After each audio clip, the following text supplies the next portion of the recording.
ఈ జనసేన నాయకులందరూ కూర్చున్నటువంటి వేదిక మీద, మీడియా అంతా ఉన్నటువంటి వేదిక మీద ఒక మైక్ పెట్టుకుని మాట్లాడావు. నేను అలా కాదు, స్పెర్ ఆఫ్ ది మూమెంట్, మైక్ లేదు, కారులో ఉన్నాను, క్షమాపణ చెప్పాను. నువ్వు వైసీపీ ఎమ్మెల్యే నా కొడకల్లారా అన్నావే, నేను అప్పుడు ఎమ్మెల్యేనేగా. నా కొడక అంటే అర్థం ఏంటో తెలుసా నీకు పవన్ కళ్యాణ్ గారు?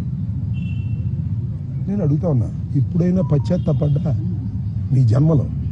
ఇప్పుడైనా పశ్చాత్తాపడ్డావా? నేను పడ్డానయ్యా, ఎమ్మటే వితిన్ అవర్స్ లో పడ్డా. నా మీద దాడి చేయడం కరెక్ట్ అంటావు నువ్వు ఎప్పుడైనా పశ్చాత్తాపడ్డావా?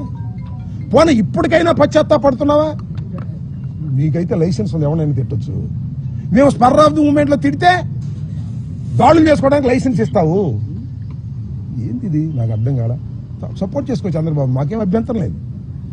అన్యాయం అనలేని వాడివి నువ్వే ఉప ముఖ్యమంత్రివే, నీకు చంద్రబాబుకి తేడా ఏంటని అడుగుతా ఉన్నా. అంతేకాదు,